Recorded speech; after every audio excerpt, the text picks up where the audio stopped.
So, if we as a group get commissioned by the Oxford Dictionary for the 2011 edition to define stress, how can we define stress?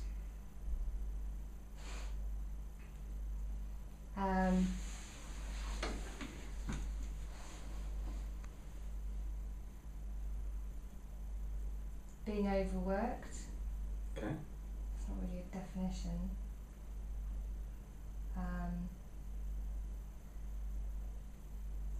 An increase in heart rate. Mm-hmm.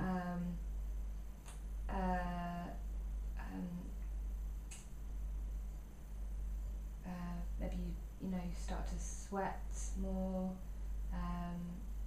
Your breathing shallower. It's quicker.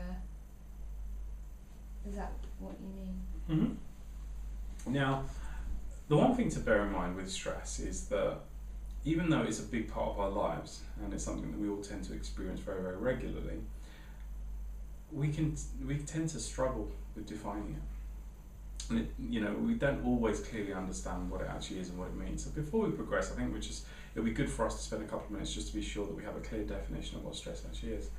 Because we had some challenges with this when we came to existence as an organisation.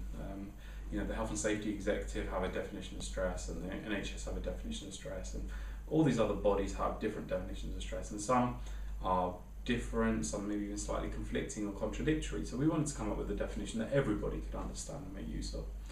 And the best definition of stress that we came across actually didn't come from a doctor or a medical expert, it came from an engineer.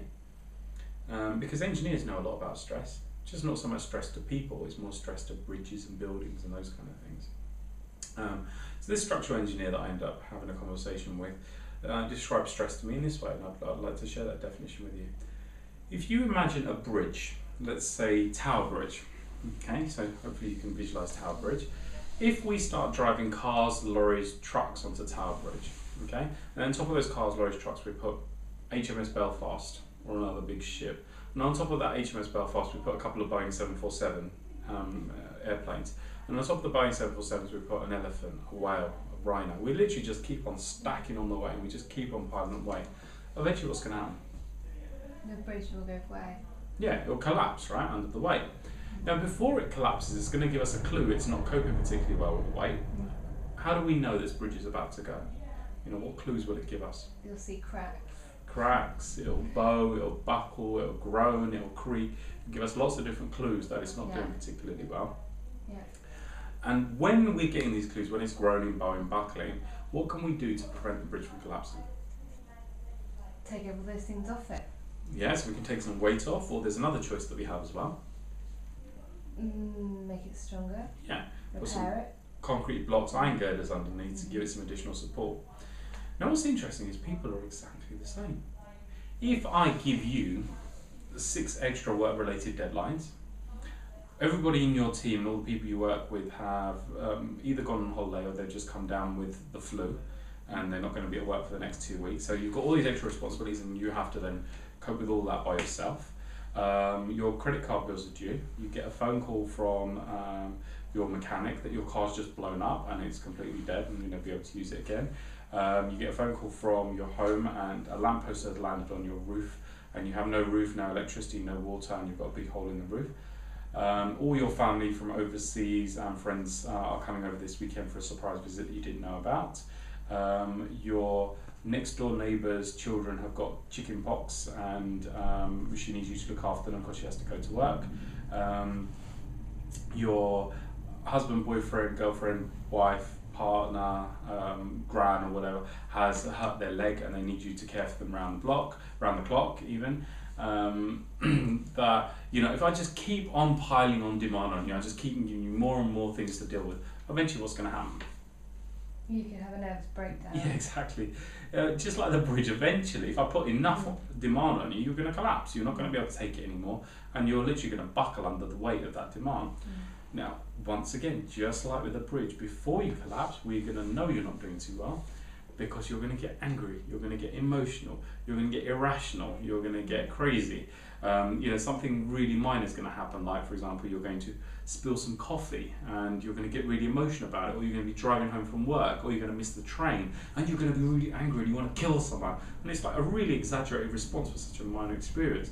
And it's literally because your bridge is about to go, and these are signals, these are clues that your bridge is about to go. So, if you keep on going and you keep on attempting to carry on or take on more demand, your bridge will collapse. You'll have a breakdown, you get ill, you get exhausted, you get depressed, or something along those lines. So you have one of two choices to prevent that experience. Either, just like the bridge, we take some of the demand or some of the weight off of yourself. You send those children off to the grandparents, you delegate some of those work-related responsibilities, of whatever you can do to alleviate the demand, or you get some additional support. You get people in to help with some of these extra challenges that you're facing, or you get some professional support. You actually speak to a professional, you speak to a coach or a counsellor, or someone that can give you the support that's required for you to cope with all the challenges life that's throwing at you. Because the interesting thing is that you could be in a situation where your bridge is about to collapse, and then you put concrete blocks and iron girders underneath.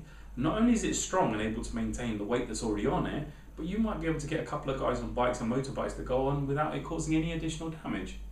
So a bridge that's about to go, given some extra support, can actually take on more burden should they wish to. A person that is about to collapse under the stress or strain that life is throwing at them, if they're given the right amount of support, could probably take on a little bit more. Now, what I can't do, what we as an organisation can't do, is we can't come into your lives and take stress and strain and burden away from you. What we can do, what we do have the ability to do, is give you concrete blocks and iron girders to strengthen your bridges. So you are able to better support yourself and deal with whatever challenges life should throw at you. Yeah. So very simply, our definition of stress is where demand exceeds an individual's resources or ability to cope with that demand. Yeah. Does that make sense? Yeah. Is that a useful analogy? Yeah. Yeah. We try and keep it very simple because I could describe that to a child and they would understand it, or an adult. And this is where I think that that definition has been particularly useful, is because people are able to be asking themselves, how's my bridge doing? Does my bridge need some extra support, or is it coping, or do I need to look at how I can alleviate some of that demand? So if you take nothing else away from this session, always be asking yourself, how's your bridge doing? Is your bridge strong and coping, or does it need some extra support? Yeah, good.